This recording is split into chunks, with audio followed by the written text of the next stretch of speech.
right, looking forward to getting back on the field. The practice field tonight, obviously had the week off, got recharged, and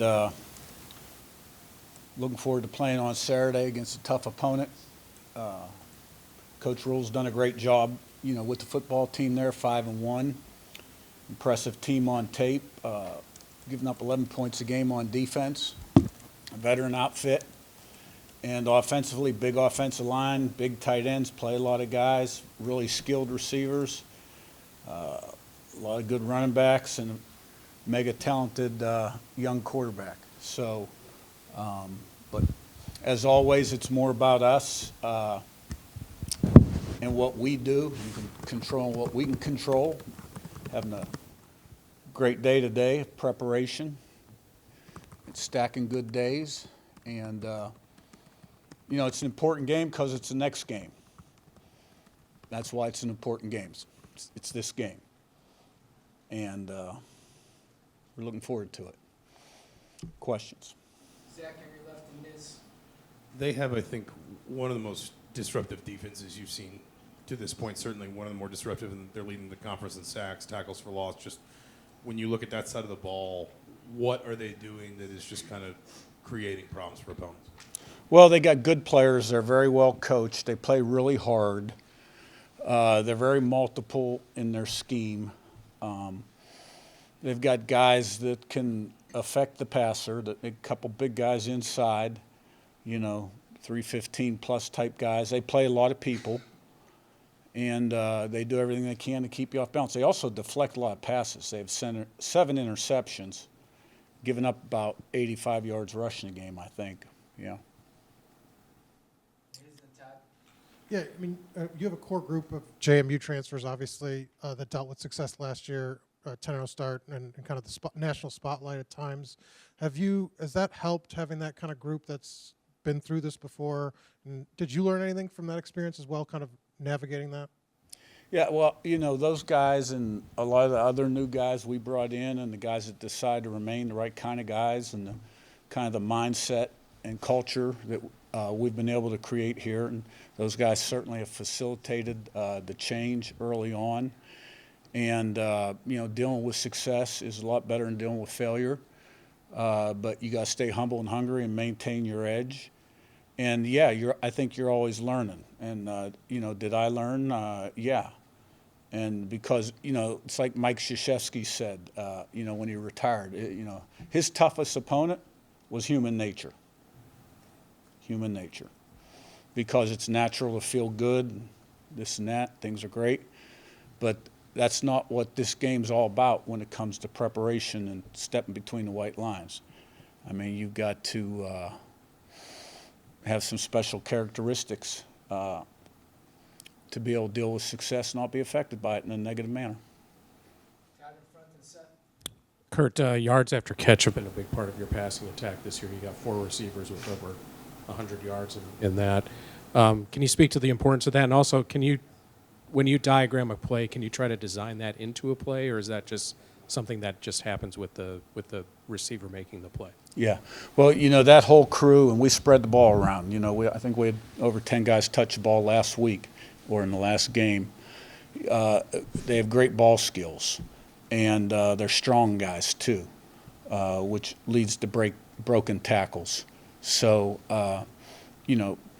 that's something that you're just trying to design plays that have answers and can free guys up versus all the different coverages you're going to see potentially. And then it comes down to execution. It's protection, separation, putting the ball where it's got to be, throwing it where it needs to be thrown, and letting the athletic ability and the desire.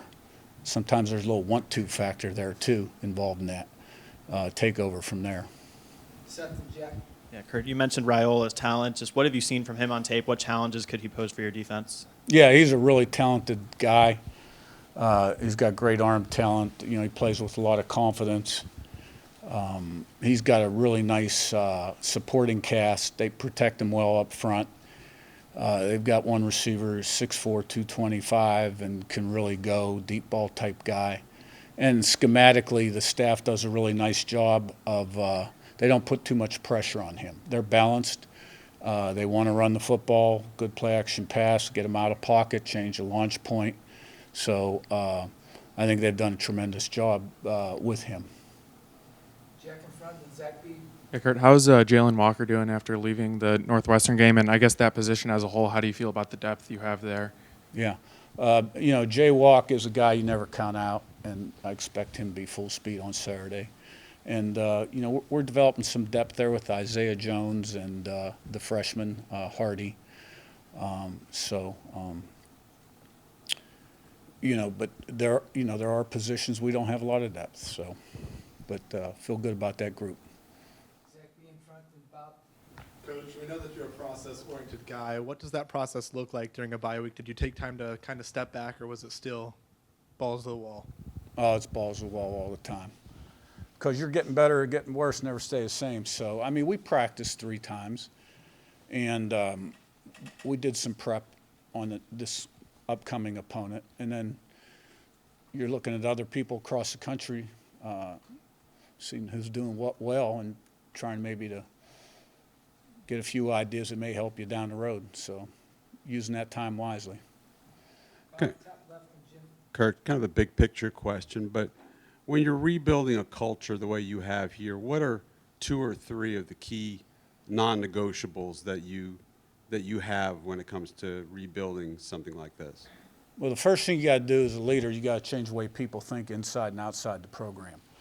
And then you got to have a blueprint and a plan. You got to have high standards for everything you do. High standards, expectations, and accountability, and consistency, day in, day out. How you do something's how you do everything. And you have to be fully committed to being the best you can be. Be a great team guy. Those are non-negotiable. Be early, do your best. Improve as much as you can every single day. Jim, and then Pete. Coach, I know every game's important, especially from here on out, and the crowds have continually grown. A sellout announced a week and a half before the game. What do you need from this Indiana crowd this week, especially in games like this? I think it's more about us performing as well as we're capable of performing and give the crowd a reason to really get into the game, which I'm highly confident we will. We have up to this point every time we've gone out, and I have a lot of confidence in this group. It's an experienced group, high character guys, and we feed off each other. Pete on your left, and Ken. Yeah, Coach, the quality you're getting in special teams, kicking, punting, how much of an edge does that give you? Well, your special teams is a third of the game, coaches like to say. But it's roughly 20% of the plays in any football game. But huge momentum swings when you make something really good happen or if something bad happens in a game. So it's highly critical. Grant Kane does a tremendous job with our teams. Our entire staff is involved with special teams. We watch special teams together as a full staff. We make a big emphasis on it. Ken, top right, and Joe. You've talked a lot about just making sure guys keep their heads on straight and stay on the, at level headed. How do you make sure that continues throughout the week with all the stuff that's going on, the attention that's coming to the program, but then, Fox coming here and doing that kind of stuff? Just how do you make sure everybody keeps their eyes where they need to be? Well, you got to eliminate the noise and clutter and focus in on what's going to help you prepare so you can be your best on Saturday. And we have enough maturity and good leadership and experience on this football team. I'm confident that we can handle that. But that's my job, too, to make sure if I see an area that's maybe not quite where it needs to be, to push the right buttons and get it to where it needs to be. Do you remind them daily, or is that just something that you wait in case something pops up? Yeah, I send the message to the assistant coaches. They send it to the players. I'll send it to the team. Yeah. But we also don't want to create a self-fulfilling prophecy either. I'm highly confident that our team will prepare the way it needs to prepare for this upcoming game. Joe, front right, and Josh. Coach, something when you first got here, you said that you're too young to stop learning. Midway through your first year, what would you say is the most valuable piece of information that you've learned up to this point?